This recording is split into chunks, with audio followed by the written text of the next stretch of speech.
అంటే మరి ఆయన పదే పదే ఎందుకు చెప్తుండే ఈ గవర్నమెంట్ అసలు ఏం చేయట్లేదు? ఆయన గురించి మనకు తెలియదు. అంటే ఒకటి ఇక్కడ చేయట్లేదు, ఇంకో పక్కన రాష్ట్రంలో అన్యాయాలు అక్రమాలు పెరిగిపోయినాయి, ఈ గవర్నమెంట్ సరైన పరిపాలన అందించలేదు, పేద పక్షాన పోరాడలేదు, నేనే పోరాడుతున్నానని ఆయన చెప్పుకుంటున్నాడు, జనాల మధ్య నేనే ఉన్నాను చేస్తే అది కరెక్ట్ కాకపోతే జనాలు తిప్పి కొడతారు అంతే. దానికి ఇప్పుడు దావోస్ వెళ్ళారు, దావోస్ వెళ్ళి కూడా అక్కడి నుంచి ఏం తేట్లేదు, వృధా ఖర్చులు చేస్తున్నారు చెప్పి అంటున్నారు. పుట్టింటికి వెళ్తే ఆడపిల్లకి ఇస్తారు కానీ అత్తింటికి వెళ్తే ఏమి ఇస్తారు?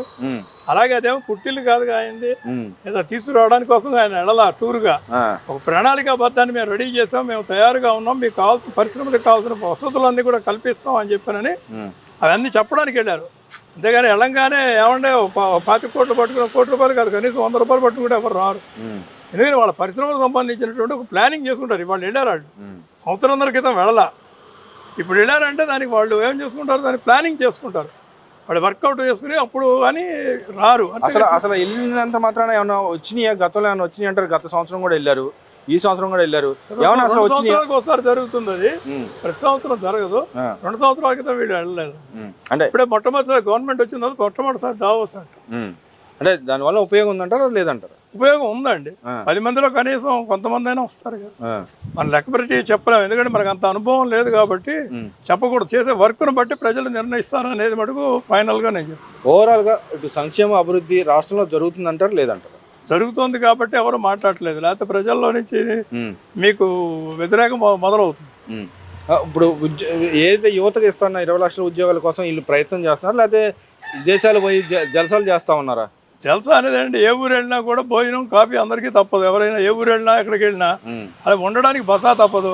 దాన్ని జల్సా అనుకుంటే ఎట్లాగా 24 గంటలు పనిచేసే వ్యక్తి ఎవరో కాదో అందరికీ తెలుసు. ఆయన 18 గంటలు పనిచేస్తాడు అని అందరికీ తెలుసు. ఈ ఏజ్లో కూడా ఆయన పనిచేస్తాడంటే కేవలం ఏంటి, ప్రజల కోసం ఆయనకున్న శక్తినంతా యుక్తినంతా ఉపయోగించి చంద్రబాబు గారు చేస్తున్న ఈ పనికి మనం ఆహ్వానం పలకాలి ప్రజలందరూ కూడా. ఎందుకంటే ఇప్పుడు ఎంబడి పెట్టంగానే వచ్చేటట్టయితే పరిశ్రమలు బయట దేశం నుంచి రావాలి, మన దేశం కాదు. అందువల్ల కొంచెం టైం పడుతుంది కాబట్టి వేచి చూసి ఆయన క్రిటిసైజ్ చేయాలి.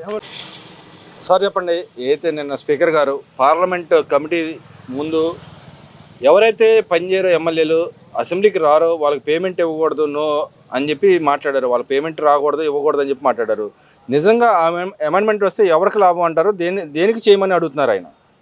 ఎందుకనంటే వాళ్ళకి తెలిసి వస్తుందండి, ఎమ్మెల్యేగా ఎంతో ఖర్చులు పెట్టి ఎన్నో రకాలుగా వాళ్ళు కష్టపడి చేసిన మాట వాస్తవమే.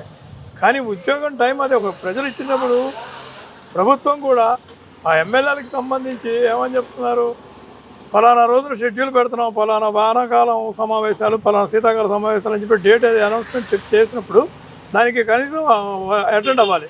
మిగతా రోజుల్లో ప్రజల్లో ఉండాలి. రాజకీయం అంటేనే అది ఒక ప్రత్యేకమైన ట్రేడ్ లాంటిది, అది ఒక ట్రేడ్. రాజకీయ ట్రేడ్లో ఉండేటప్పుడు ప్రతి వాళ్ళు కూడా ఏంటంటే వాళ్ళకి కావాల్సి వచ్చినట్టుగా నడిచేయడానికి వీలుగా ప్రభుత్వం సహకరించేటప్పుడు నెలలా జీతాలు ఇచ్చేటప్పుడు ఆ జీతం కోసం ఆశించకుండా చేసేవాళ్ళు కొంతమంది ఉన్నారు, ఎంతోమంది మహానుభావులు ఉన్నారు జీతాలు లేకుండా. కానీ గవర్నమెంట్ ఉద్యోగస్తులు ఇచ్చినట్టు గవర్నమెంట్లో ఉన్నారు కాబట్టి 5 సంవత్సరాలు కూడా రెగ్యులర్గా అటెండ్ అయ్యి ప్రజల వాయిస్ను వాళ్ళకి వినిపించి వాళ్ళకి తగిన న్యాయం చేయడానికి ఉన్నారు కాబట్టి వాళ్ళకి జీతాలు ఇవ్వాలి. కానీ ఆబ్సెంట్ అయిపోతే అసెంబ్లీ కోసం ఆబ్సెంట్ అయితే వాళ్ళకి ముఖ్య విషయాలు తెలియవు. దాంతో ప్రజల దగ్గరికి వెళ్ళి ఏమి చెప్పలేకపోతారు. కొంతమంది అయితే అప్ టు డేట్గా అన్నీ కూడా నోట్ చేసి పెట్టుకుని తీసుకెళ్ళి ప్రజల్లోకి వెళ్తున్నారు. 24 గంటలు ఈ యొక్క ప్రపంచంలోనూ ఈ బాహ్య ప్రపంచంలోనే అందరితో పాటు కలిసి ఉండడానికి వాళ్ళకి అవకాశం ఎక్కువ.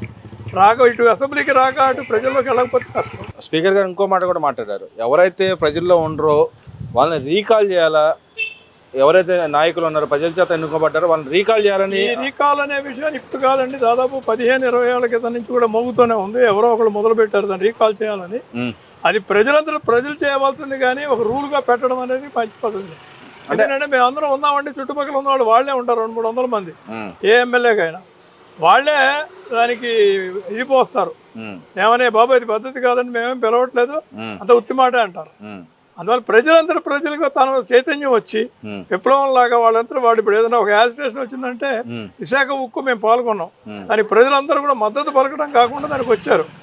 అలాగే రీకాల్ అనేది ఎమ్మెల్యే గురించి కూడా ప్రజల్లోంచి వచ్చి కనుక చేసేటైతే రీకాల్ తీసుకురావాలని అంటారు. అసలు ఇప్పుడు అంత ఎమర్జెన్సీగా చేసినా కూడా అది సక్సెస్ అవుతుందని అనుకోవట్లేదు. ప్రజలు రావడం వేరు, కార్యకర్తలు వచ్చాక సపోర్ట్ ఇవ్వడం వేరు.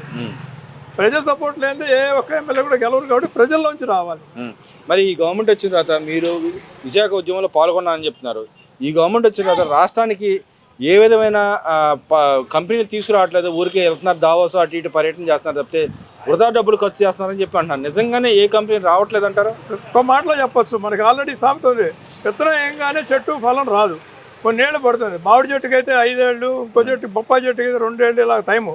అలాగే ఒక్కొక్క పరిశ్రమ రావాలంటే దబ్బుకుని మన లక్షలు కోట్లు పెట్టుకుని ఎవరు రారు. దానికి టైం పడుతుంది. దానికి కావాల్సిన జాగా ఎంత ఇస్తారు, కరెంట్ ఎలా చేస్తారు, మాకు ఎంత కట్టిస్తారు, మేము ఎంత తీసుకుంటే ఎంత అవుతుంది, మీ సహకారం ఎంతవరకు ఉంటుంది, అలాగే మేము కట్టాల్సిన ట్యాక్స్లు ఏ రూపంలో కట్టాలి, ఎలా కట్టాలి, ఇలా ప్రతి ఒక్కటి కూడా వాళ్ళు ఆలోచించి బిజినెస్ పెడతారు. అలాగ పెట్టేటప్పుడు ఎమ్మడే వాళ్ళు పెట్టగానే వచ్చి సంవత్సరంన్నరలోనే ఏం చేసామంటే ఏం చెప్తారు? ఇంతకుముందు చేసినవన్నీ కూడా సక్రమంగా ఉంటే, ఇల్లు శుభ్రంగా ఊడ్చి కనుక అన్నీ ఉంటే మనం వెళ్ళి ఊరికే నీళ్లు పోసి కడుక్కొని ముగ్గు పెట్టుకోవచ్చు.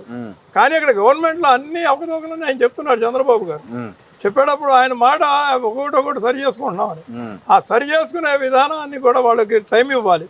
ఇచ్చి ఈ 5 ఏళ్లలో ఏం చేశారని అడిగితే బాగుంటుంది. మరి నేను అదే చెప్తున్నాడు కదా, నా టైంలో స్వర్ణయుగంగా ఉంది, ఈ టైంలో లేదు కాబట్టి నేను ప్రజలు తప్ప స్వర్ణయుగం ఉంటే బంగారం ఇచ్చేవాడికి ఎవరైనా సరే కాపీ కాదండి, బోర్నవిట రాసి ఇస్తారు.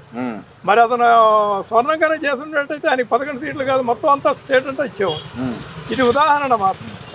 మరి ఇంకో మాట కూడా అంటున్నారు, వైజాగ్లో భూములు దారాదత్తం చేస్తున్నారు, ఫ్రీగా దారాదత్తం చేస్తున్నారు, ఇన్సెంటివ్స్ ఇవ్వడం కూడా తప్పు అన్నట్టు మాట్లాడుతాను. తక్కువ రేటుకి అసలు ఇవ్వకూడదు. ఎవరు అంటున్నారు? నీ సొంత వీళ్ళ వైసీపీ నాయకులే మాట్లాడుతున్నారు. నీ సొంత ల్యాండ్ హెరిటేజ్ సంబంధించి ల్యాండ్ ఇచ్చుకోండి అని చెప్పి ఒకళ్ళ మీద ఒకళ్ళు నిందలు వేసుకోవడం అనేది అనాదిగా వస్తుంది, ఇప్పుడు కొత్తదేం కాదు. ఒరిజినల్ ఏంటనేది ప్రజలకు తెలుసు. కాబట్టి ఎలక్షన్లో వాళ్ళు అక్కడ 11 సీట్లు ఇచ్చి 150 ఇచ్చి, అంటే ఇక్కడ అలా భూములు ఇవ్వడం కూడా తప్పు అన్నట్టుగా చూడటాన్ని ఎలా చూడొచ్చుంటారు?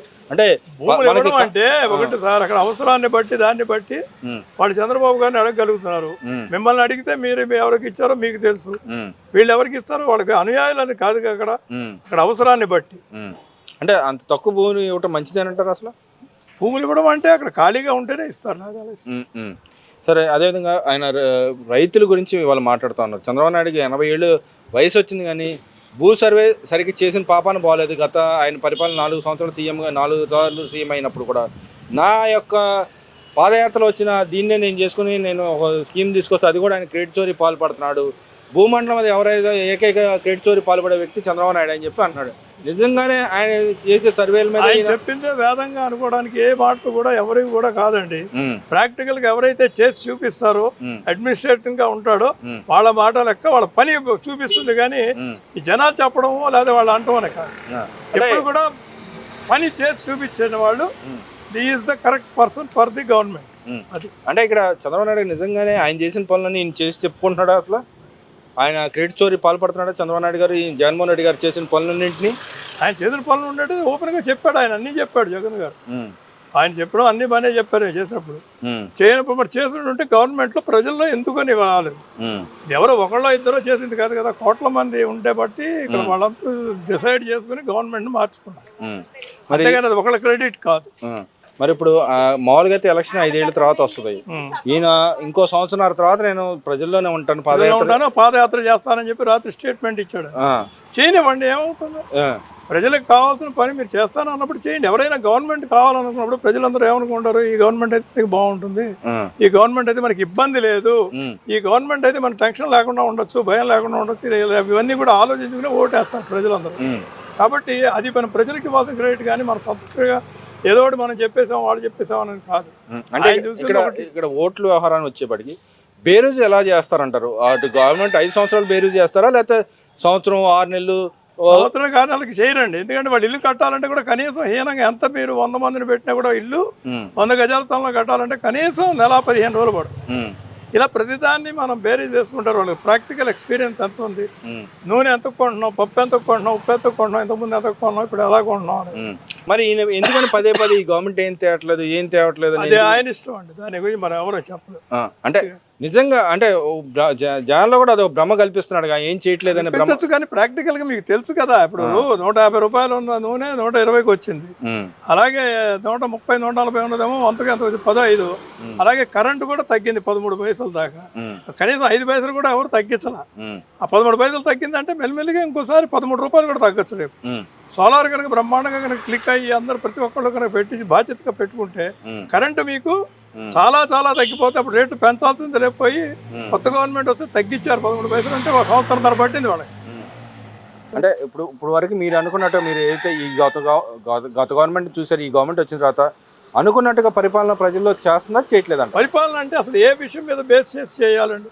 మొట్టమొదటి మీకు 1వ తారీఖుల్లో జీతాలు ఇస్తున్నారు, పెన్షన్లు ఇస్తున్నారు. ఇలాగ ముఖ్యంగా ఆర్థిక సంబంధమైన విషయాల్లో చాలా జాగ్రత్తగా ఉండి ప్రతి ఒక్కరిని కూడా మెప్పించడం కష్టం కాబట్టి వీలున్నంత వరకు ఆయన చేయగలిగింది చేస్తున్నారు. పెన్షన్లు ఒక్కడికి కూడా బాకీ ఉండట్లేదు, అలాగే జీతాలు ఎవరికి బాకీ ఉండట్లేదు. గవర్నమెంట్ పెన్షన్లు కూడా అన్ని ఇస్తూ ఉన్నారు. అలాంటప్పుడు we should not point out anybody government. అంటే ఓవరాల్ గా పరిపాలన అయితే సవ్యంగానే జరుగుతుంది. ఇంక అంతకంటే ఆయన చేంజ్ చేస్తారు. ఎక్స్ట్రా ఏమన్నా చేయాలని ఏమైనా రూల్స్ రెగ్యులేషన్స్ ఏమైనా రాసి ఉంటే దాని ప్రకారం చేస్తాడు. ఆయన ఒక పద్ధతి ప్రకారం వెళ్ళాడు.